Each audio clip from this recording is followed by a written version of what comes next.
हमारा topic last time यही था कि transportation of oxygen and carbon dioxide in blood and tissue fluid. पहले लेक्चर से ही अब तक यही कहानी चल रही है। ठीक है, पहले आपको एक तरीकाकार बताया, एक मैंने सिंपल सा प्रोसेस के डिफियन के मेथड के थ्रू जो रेस्पिरेटरी गैसेस हैं ये मूव करती है। डिफियन के बारे में आपको बताया, रिपीट कर रहा हूँ जो पॉइंट्स अहम हैं ताकि इस लेक्चर को समझने में इजी हो जाए आपको। पहले भी मेरे ख्याल में ऑक्सीजन पढ़ा दिया आपको, दोबारा रिपीट कर लेते हैं। आज ऑक्सीजन और कार्बन डाइऑक्साइड कंप्लीट कर लेते हैं। अच्छा, डिफियन के बारे में मैंने आपको क्या बताया कि जी movement of gases from higher concentration to lower concentration, एक बात, या higher pressure to lower pressure, ये बात हो गई। अब प्रेशर कहाँ पे ज्यादा होगा किसी भी गैस का, किस चीज पे डिपेंड कर रहा है? नंबर ऑफ मॉलिक्यूल्स पे। जितने किसी भी गैस के नंबर ऑफ मॉलिक्यूल्स ज्यादा होंगे उतना ही उसका पार्शियल प्रेशर। अब पार्शियल प्रेशर क्या है? किसी भी गैस का इंडिविजुअल प्रेशर, सिंगल गैस का प्रेशर। हमारे पास कंटेनर में 4-5 गैसेस हैं, हर गैस का कोई ना कोई प्रेशर होगा क्योंकि हर गैस के नंबर ऑफ मॉलिक्यूल्स होंगे। जिसके नंबर ऑफ मॉलिक्यूल्स ज्यादा होंगे उसका पार्शियल प्रेशर ज्यादा होगा। तो पार्शियल प्रेशर क्या हो गया? Number of individual pressure of any gas, वो पार्शियल प्रेशर होगा। यहाँ तक बात समझ आई? आगे अब हमने डिस्कस करना है कि डिफियन फास्ट कब होगी और स्लो कब होगी। अगर मैं ये स्टेटमेंट दूं कि पार्शियल प्रेशर अगर ज्यादा होगा तो डिफियन ज्यादा होगी, ये बात सही है? अगर डिफरेंस ज्यादा होगा, अगर डिफरेंस एक साइड का, ए साइड का और बी साइड का अगर डिफरेंस ज्यादा है तो डिफियन का प्रोसेस फास्ट होगा। मैंने आपको एग्जांपल दी थी, आपके पास टू साइड्स हैं ए एंड बी। एक गैस का प्रेशर 100 है, दूसरी साइड पे स्पेसिफिक उसी गैस का प्रेशर कितना है? 20 है या 30 है। डिफरेंस कितना है? 70 का। तो मूवमेंट ऑफ गैसेस ज्यादा होंगी। एक साइड पे 200 है, अब पार्शियल प्रेशर ज्यादा है, एक साइड पे 180 है, दोनों साइडों में पार्शियल प्रेशर ज्यादा है, तो डिफरेंस कितना है? 20 का। तो 70 वाले में ज्यादा फास्ट होगी डिफियन और 20 वाले में कम होगी। हालांकि प्रेशर तो ज्यादा है, पार्शियल प्रेशर ज्यादा है, मगर डिफरेंस जो है वो कम है। तो दोनों साइड्स का जो डिफरेंस है इस चीज पे डिपेंड करता है मूवमेंट ऑफ गैसेस। किसी भी गैस का जो डिफियन का प्रोसेस है वो फास्ट तब होगा जब डिफरेंस ज्यादा हो। इस चीज पे डिपेंड नहीं करता कि पार्शियल प्रेशर ज्यादा हो। ठीक है, अब हमने ऑक्सीजन की बात की थी, उसी बाकी तो आपको चीजें पढ़ा दी, इसी ग्राफ पे आ जाते हैं और फिगर पे। ऑक्सीजन की जब हमने बात की तो हमने क्या कहा जी, आप जब गैस या एयर जो है ना वो अंदर लेके जाते हो, सांस लेते हो, इंस्पायर करते हो, तो डेफिनेटली आप ऑक्सीजन अंदर लेके जा रहे हो। अब ऑक्सीजन लंग्स में गई तो डेफिनेटली किस में जाएगी? एल्वियोलाई में जाएगी ना। एल्वियोलाई के अंदर आप ऑक्सीजन के पार्टिकल्स लेके जा रहे हो। तो जब ऑक्सीजन के पार्टिकल्स जा रहे हैं, ये एल्वियोलाई का पार्ट है, अगर जा रहे हैं तो नंबर ऑफ पार्टिकल्स ज्यादा हो रहे हैं, तो पार्शियल प्रेशर ऑफ ऑक्सीजन बढ़ जाएगा ना। पार्टिकल्स ज्यादा हो रहे हैं, सिंपल सी बात है, आप सांस ले रहे हो अंदर। यहां तक बात समझ आई? अब पार्शियल प्रेशर ऑक्सीजन का बढ़ गया एल्वियोलाई में। एल्वियोलाई के ऊपर क्या पड़ी होती है? पल्मोनरी कैपिलरीज पड़ी होती हैं। पल्मोनरी कैपिलरीज में जो ऑक्सीजन का पार्शियल प्रेशर हो कितना है? 40 है। अब 104 और 40, ठीक है, तो किधर आएगा डिफियन का प्रोसेस? Higher to lower. तो एल्वियोलाई से ऑक्सीजन मूव कर जाएगी पल्मोनरी कैपिलरीज के अंदर। कब तक मूव करेगी? जब तक 104 नहीं हो जाता। ठीक है, ये ग्राफ भी आपको समझ आ गया। 40 से स्टार्ट हुआ काम, डिफियन होना स्टार्ट हो गई, डिफियन हो रही है और उसके बाद जब 104 हो गया तो फ्लैट हो गया उसका ग्राफ। समझ आ गई? ये मैंने आपको बताया था ना कि ये फिगर आए या एक स्टेटमेंट है कि उसका ग्राफ और फिगर ड्रा करें, ये मैंने आपको बोला था, तो याद रखना इस चीज को। ये सारी वही चीजें हो गई। उसके बाद हम आ जाते हैं शंट फ्लो पे। बहुत ही इंटरेस्टिंग चीज है, इसके बारे में आपको मैं पहले बता चुका हूँ। शंट फ्लो जो ऑक्सीजनेशन का प्रोसेस है between capillaries, pulmonary capillaries and alveoli, उसको बाईपास करता है और किसके अंदर जा रहा है? डीप टिश्यू में जा रहा है। किसके? लंग्स की। पल्मोनरी जो टिश्यूज हैं उसके अंदर 2% ऑफ ब्लड जा रहा है, बाकी 98% ऑक्सीजनेशन के लिए एल्वियोलाई के साथ कम्युनिकेट करता है। ठीक है, अब ये तो ऑक्सीजनेशन हो गई, देखा है ना, ब्लू था ऑक्सीजनेशन के बाद, और ये ब्लू ही स्टार्ट हुआ और ब्लू ही जा रहा है। इसका मतलब है कि ये डीऑक्सीजनेटेड ही था और डीऑक्सीजनेटेड ही है। अब इसमें प्रेशर वही 40 ही रहेगा जो 40 था, ऐसे ही है ना। इसमें कितना था? 40 था, 104 रहेगा। अब जब ये और ये आपस में मिक्स होंगे, मिक्स तो होना ही है ना, तो क्या होगा? डेल्यूशन हो जाएगी ऑक्सीजनेशन की।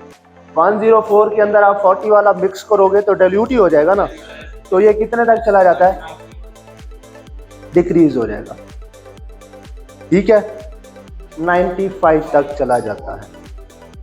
अब इधर अगर मैं 40 लिखूं, ठीक है, और इधर अगर मैं 104 लिखूं, इधर मैं 40 लिखूं, और ये जब मिक्स होता है 140 प्लस 40 वाला प्रेशर जब मिक्स होगा तो यहाँ पे मैं 95 लिखूं। अब ये 95 पूरी बॉडी के अंदर मूव करेगा, 95 पूरी बॉडी के अंदर मूव करेगा। मैंने आपको एक चीज पढ़ाई थी कि अब ऑक्सीजन 95 वाला ब्लड तो लेके जा रहा है, 95 वाला ब्लड लेके जा रहा है, उसमें ऑक्सीजन का पार्शियल प्रेशर 95 है। ऑक्सीजनेटेड ब्लड अब किस में जाएगा? टिश्यू लेवल तक जाएगा। बॉडी के डिफरेंट टिश्यू को उसकी रिक्वायरमेंट के हिसाब से सप्लाई करेगा ऑक्सीजन और न्यूट्रिएंट्स। न्यूट्रिएंट्स डाइजेस्टिव सिस्टम से लेके आएगा, वो आपको बाद में पढ़ाऊंगा। अभी ऑक्सीजन की बात हो रही है, रेस्पिरेशन की बात हो रही है। अब जिस टिश्यू को जितना ज़रूरत होगी उतना ही उसको ऑक्सीजन मिलेगी। अगर एक वर्किंग ज़्यादा कर रहा है मसल, उसके टिश्यू को ज़्यादा ऑक्सीजन की ज़रूरत है तो ब्लड फ्लो ज़्यादा जाएगा। जिस मसल को आप एक्सरसाइज कराते हैं ब्लड फ्लो उसमें ज़्यादा जाता है। क्यों? क्योंकि वो काम ज़्यादा कर रहा है। काम ज़्यादा कर रहा है तो न्यूट्रिएंट्स भी ज़्यादा चाहिए और उसको ऑक्सीजन भी ज़्यादा चाहिए, क्योंकि उसमें मेटाबॉलिज्म का प्रोसेस भी फास्ट होगा। तो मेटाबॉलिज्म के प्रोसेस को हमें ये दो चीज़ें चाहिए, ऑक्सीजन भी चाहिए और न्यूट्रिएंट्स भी चाहिए। तो अगर मेटाबॉलिज्म फास्ट है तो ये दो चीज़ें भी ज़्यादा चाहिए, और ये दो चीज़ें कौन प्रोवाइड करता है? ब्लड प्रोवाइड करता है, तो ब्लड भी उधर ज़्यादा जाए। ठीक है, अब 95 वाला ब्लड पहुंच गया टिश्यू लेवल। टिश्यू के अंदर कितना है प्रेशर? 40।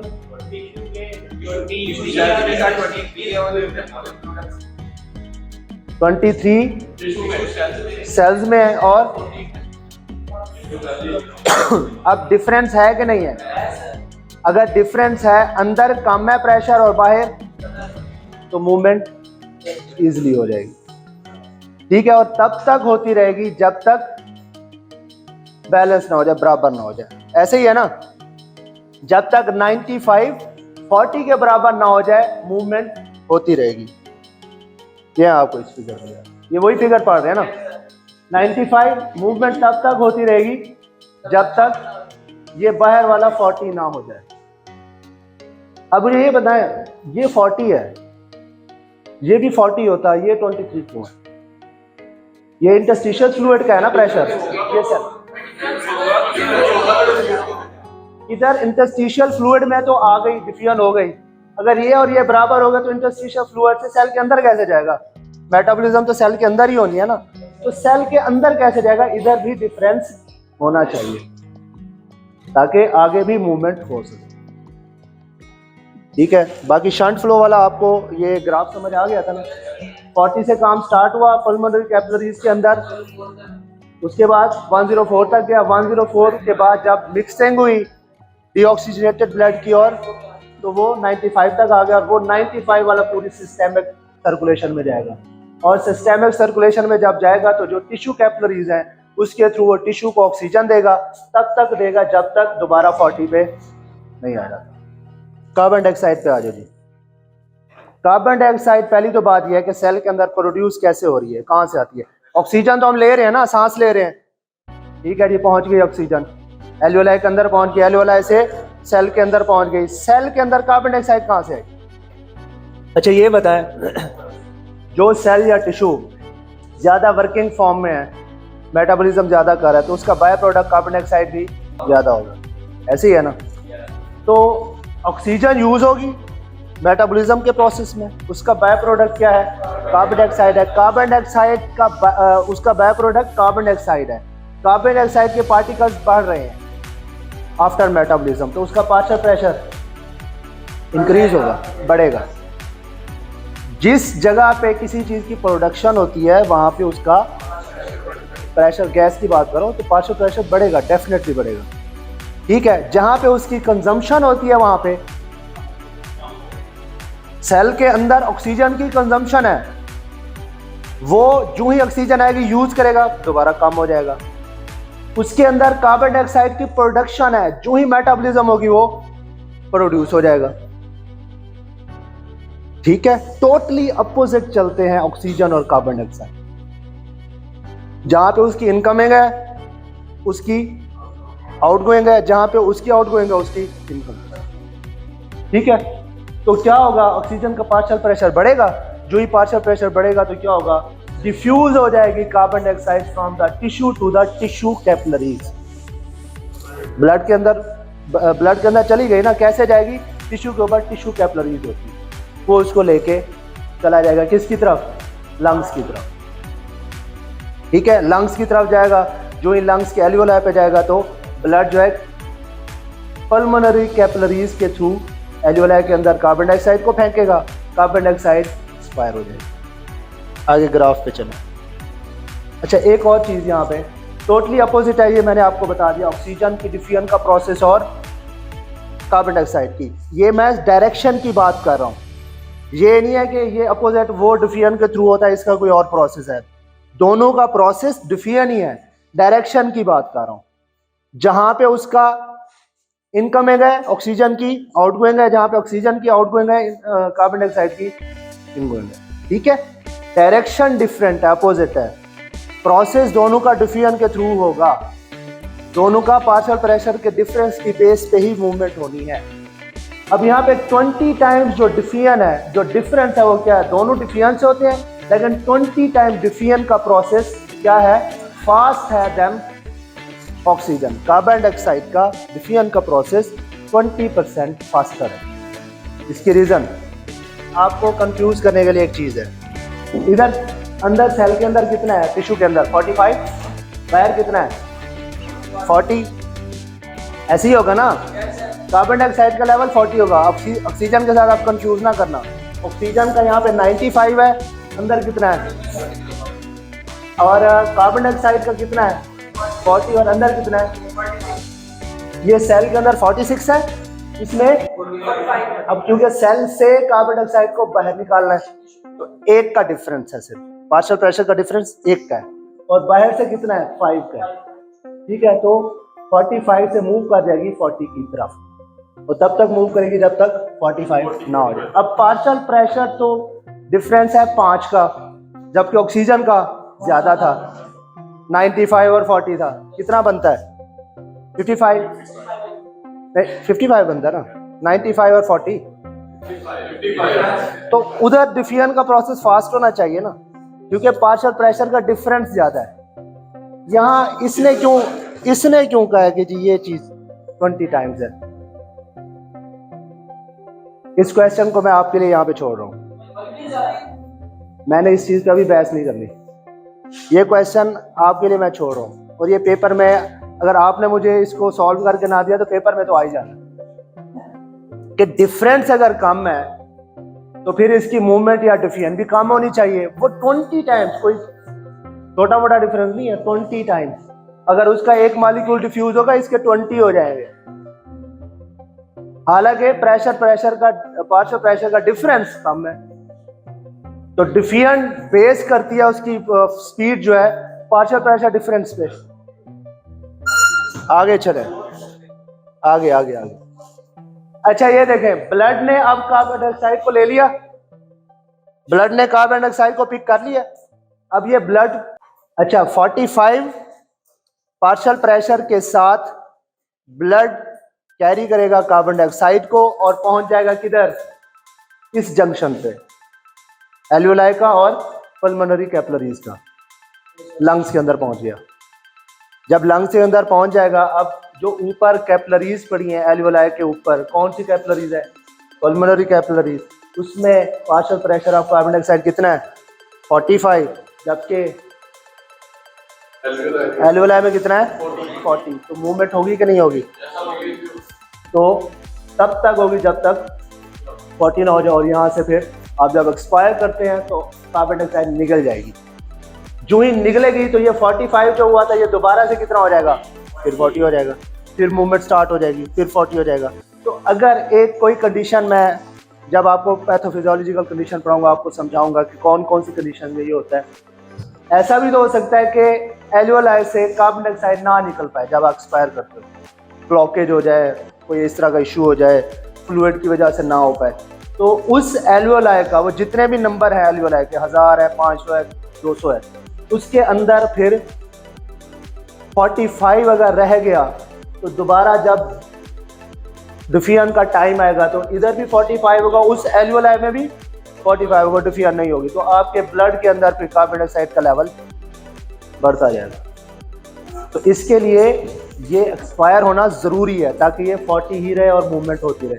अगर किसी भी एल्वियोलाई में ये प्रोसेस डिस्टर्ब हुआ और एक्सपायर ना हो सका कार्बन डाइऑक्साइड और 45 रह गया तो दोनों साइडों पे 45 हो जाएगा मूवमेंट ऑफ गैसेस, क्योंकि पार्शियल प्रेशर डिफरेंस क्या हो गया, 0 हो गया। जब 0 होगा तो मूवमेंट ऑफ गैसेस नहीं होगी। जब आप ग्राफ में आएंगे तो 45 था, डिफ्यूजन होना स्टार्ट हुई तो यहाँ पे फिर क्या होगा, पार्शियल प्रेशर गिरता जाएगा।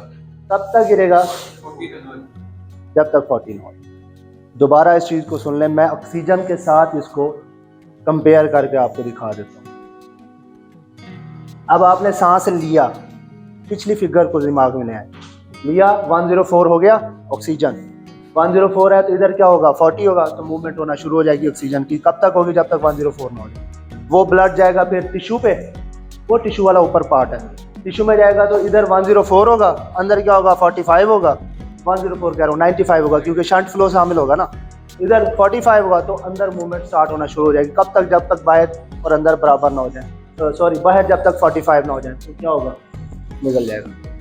ठीक है, अब इस पे अगर आ जाते हैं तो उलट, डायरेक्शन उलट हो जाएगी ना। अब पहले हम कार्बन डाइऑक्साइड की बात करेंगे सेल से, क्योंकि उधर से पिक करना है।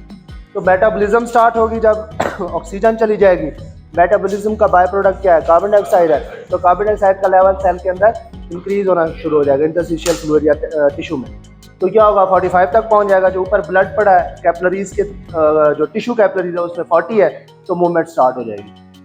ठीक है, जब तक उसका कितना नहीं हो जाता, 40 नहीं हो जाता।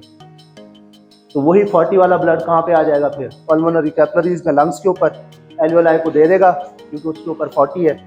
और जब तक 40 नहीं हो जाता और आप एक्सपायर कर। ये सारी वही चीज़ें जो अभी डिस्कस की हैं। इसके बारे में मैं थोड़ा सा आइडिया दे देता हूँ, नेक्स्ट क्लास में ये हम कंप्लीट करेंगे। वो सिर्फ 7% है काम, सिर्फ 7%। बाकी कितनी कार्बन डाइऑक्साइड रह जाती है, तो वो फिर कैसे मूव करती है। 7% डिफ्यूज हो गई प्लाज्मा में। बाकी आ जाओ रेड ब्लड सेल पे। रेड ब्लड सेल के साथ क्या होता है, हीमोग्लोबिन होता है, उसमें कार्बन किसके साथ मिलेगी, हीमोग्लोबिन के साथ क्या बना देगी, कार्बोक्सी हीमोग्लोबिन। ये बात पता है ना, ये एक लूज बॉन्ड होता है। तो कार्बोक्सी हीमोग्लोबिन क्या करेगा, जब एल्वियोलाई पे जाएगा, एल्वियोलाई जो कैपिलरीज है उस पे जब जाएगा तो कार्बोक्सी हीमोग्लोबिन टूट जाएगा, कार्बन डाइऑक्साइड अलग हो जाएगा, हीमोग्लोबिन अलग हो जाएगा और कार्बन डाइऑक्साइड फिर उसी पिछले प्रोसेस के थ्रू डिफ्यूज कर जाएगा अंदर एल्वियोलाई के अंदर। ये दूसरा प्रोसेस हो गया। और ये कितना परसेंट है, 23% है। 70% अभी भी रहता है। वो 70% का क्या प्रोसेस है वो आपको बताता हूँ। 70% बहुत ज़्यादा है। डिफियन का प्रोसेस 7% है। 23% जो है वो हीमोग्लोबिन के साथ मिलके जो है ना वो क्या बन जाता है, कार्बोक्सी हीमोग्लोबिन बन जाता है। बाकी रह गया 70%। उसके साथ क्या होता है, जो 70% कार्बन डाइऑक्साइड है ये वाटर के साथ मिलके कार्बोनिक एसिड बनाती है। H2O प्लस CO2 H2CO3, ये तो पढ़ा होगा बायोकेमिस्ट्री में, इतना पढ़ा होगा। इस प्रोसेस को कौन सा एंजाइम कैटालाइज करता है? एनहाइड्रेज। ठीक है, ठीक है। वो कितने 5000 फोल्ड इस प्रोसेस को स्पीड अप कर देता है। और ये किसके अंदर हो रहा है काम? रेड ब्लड सेल के अंदर हो रहा है, क्योंकि ये प्रोटीन होती है, ये रेड ब्लड सेल के अंदर पाई जाती है। तो इसकी वजह से इतना ज़्यादा ये रिएक्शन फास्ट हो जाता है और कार्बोनिक एसिड बन गया। कार्बोनिक एसिड जो है वो टूट जाता है, डिसोसिएट हो जाता है। किस में टूटता है ये भी आपने पढ़ा होगा। कार्बोनिक एसिड किस में टूटता है? कार्बोनिक एसिड किस में टूटता है? फिर इसके मिलने का क्या फायदा? कोई तो डिफरेंस होना चाहिए। मिलने के बाद भी कोई चेंज ना आए तो कोई फायदा है? दो बंदे हैं, उनके आपस में दोस्ती है, तो अगर एक बंदे खराब आते हैं, अगर वो चेंज ना हो तो कोई फायदा नहीं। या उसकी खराब हो जाए, फिर या उसकी अच्छी हो जाए या उसकी खराब हो जाए, चेंज तो आना चाहिए ना। तो यहाँ पे क्या चेंज आता है? कार्बन डाइऑक्साइड वाटर के साथ मिलकर कार्बोनिक एसिड बनाता है, ये डिसोसिएट होता है H आयन में और बाइकार्बोनेट आयन में HCO3-1। अब वाटर और कार्बन डाइऑक्साइड मिलके एसिड बनाया, वो टूटा H आयन में और बाइकार्बोनेट आयन में। अब ये बाइकार्बोनेट आयन और H आयन इसके साथ, अब H आयन का अकेला फिरना ब्लड के अंदर क्या कर सकता है? एसिडिटी कर सकता है। pH को क्या करेगा? pH को ड्रॉप करेगा और एसिडिक मीडियम। तो आपने ये मैट्रिक में, FSC में मैं बार बार इस चीज़ को बोल चुका हूँ कि स्पेसिफिक pH और स्पेसिफिक टेम्परेचर पे आपका इंटरनल बॉडी, उसके अंदर जो एंजाइम्स हैं, जितने भी प्रोटीन इन नेचर चीज़ें हैं, वो परफॉर्म करती हैं। अगर pH चेंज हो जाए, एसिडिक की तरफ आप लेके जा रहे हो, H आयन बार बार 70% है, तो ये तो ऐसी की तैसी फेर देगा। इतना H आयन अगर जाएगा और उसका वो फ्रीली मूव करता रहे तो pH डिक्रीज हो जाएगी बहुत ज़्यादा, आपके एंजाइम डीनेचर हो जाएंगे, आपके प्रोटीन कंटेंट जो है वो डीनेचर हो जाएगा। एक और चीज़ है जो ब्लड के अंदर होती है, प्रोटीन इन नेचर है। कौन सी चीज़ है वो? चले मैं और एग्जांपल दे देता हूँ, हिंट दे देता हूँ। क्लॉटिंग से रिलेटेड है। क्लॉटिंग फैक्टर्स में वो क्या है? प्रोटीन नहीं थे, जिसे हम प्लाज्मा प्रोटीन कहते हैं। तो आप तो H आयन छोड़ी जा रहे हो, तो प्लाज्मा प्रोटीन जो पड़ी, अगर वो डीनेचर होगी, क्लॉटिंग होगी? क्लॉटिंग भी नहीं होगी। तो ये H आयन क्या करता है? आपने एक चीज़ पढ़ी होगी कि haemoglobin act as a buffer, पढ़ा है बायोकेमिस्ट्री में? पढ़ा होगा, ये हो ही नहीं सकता ना पढ़ा हो। बफर पढ़ा है आपने? उसमें ये हीमोग्लोबिन होगा कि हीमोग्लोबिन क्या करता है? बफरिंग में एक्ट करता है, एज अ बफर एक्ट करता है। कैसे? कि ये H आयन को अपने साथ जोड़ लेता है। हीमोग्लोबिन जो फ्रीली H आयन फिर रहा होता है उसको अपने हाथ जोड़ लेता है। तो जब जोड़ लेगा तो फ्रीली मूव नहीं करेगा। ये जो बाइकार्बोनेट आयन है, इसके साथ क्या होता है कि बाइकार्बोनेट अपना एक्सचेंज कर लेता है क्लोराइड आयन के साथ। Bicarbonate ion red blood cell से बाहर चला जाता है, क्लोराइड आयन अंदर चला जाता है। अब क्लोराइड आयन का क्या फंक्शन है, ये आपको पढ़ाऊंगा अगले जो हमारा सिस्टम है उसमें पढ़ाऊंगा। फिलहाल आप यहाँ तक इस चीज़ को रखें कि इस तरह से ये मेंटेन करता है एक्सक्रीशन ऑफ कार्बन डाइऑक्साइड, या जिसे हम क्या कहते हैं ट्रांसपोर्टेशन ऑफ कार्बन डाइऑक्साइड। अब इसमें अगर हम एक केस डिस्कस करें कि अगर एक आपने ब्लड सैंपल लिया डॉग का, कार्बोनेट आयन बन गए ना। अब carbonate ion red blood cell के अंदर बने हैं, कार्बोनेट आयन बाहर मूव करेंगे प्लाज्मा में, और प्लाज्मा से क्लोराइड आयन अंदर की तरफ मूव करेगा, एक्सचेंज होगा। आप ये ध्यान में रखें, फिजियोलॉजी में जब भी कोई चीज़ें मूव करती है ना, वो एक्सचेंज के थ्रू बैलेंस रखती हैं। और इसके लिए, दोनों के लिए ना, वो उसे कहते हैं हम chloride and bicarbonate ion carrier proteins, वो ये मूव कराती है। मतलब क्लोराइड आयन को पिक करेंगी अंदर रेड ब्लड सेल के अंदर, और उसके अगेंस्ट एक्सचेंज में बाइकार्बोनेट आयन को पिक करेंगी और बाहर करेंगी, एक्सचेंज रहेगा। ठीक है। अब क्या मैं डिस्कस कर रहा था, हाँ, आपने डॉग का सैंपल लिया, ब्लड सैंपल, उसकी आपने पीएच चेक की, ठीक है, और उसकी पीएच जब आपने चेक की तो उसकी पीएच जो थी वो वेरी लो थी, 4 कर लो, 3.5 कर लो, इधर तक कर लो। अब लो पीएच के और भी बहुत सारे प्रॉब्लम्स हैं, इश्यूज हैं कि जब लो पीएच होती है ब्लड की तो और भी बहुत सारे इश्यूज हैं। उसके साथ जो उसने जो चीज़ नोटिस की कि इसका क्लॉटिंग प्रोसेस डिस्टर्ब था। Word code with the pathophysiology का रीजन, जब पीएच कम होती है तो उसकी वजह से जो प्रोटीन इन नेचर एंजाइम है, हार्मोन्स हैं, वो डीनेचर हो जाते हैं। तो क्लॉटिंग फैक्टर जो हैं, फिब्रिनोजिन है, थ्रोम्बिन है, प्रोथ्रोम्बिन है, ये क्या है, प्रोटीन ही है ना, तो ये डीनेचर हो जाएंगे, डिस्टर्ब हो जाएंगी। तो जब ये डिस्टर्ब हो जाएंगी तो मैंने आपको पहले ही बताया था, इंट्रिंसिक फैक्टर और एक्सट्रिंसिक पढ़ा था ना, पूरी एक सीरीज़ है ना, तो एक चीज़ डिस्टर्ब होगी तो आगे वो चलना ही नहीं है, पाथवे नहीं चलना। तो जब पाथवे नहीं चलेगा तो क्लॉटिंग डिस्टर्ब होगी कि नहीं होगी। दूसरी क्लास को मैंने एक और केस डिस्कस किया था, मेरे अभी माइंड में नहीं आ रहा। जब वो इकट्ठे होंगे सारे क्लासेस से तो फिर कवर अप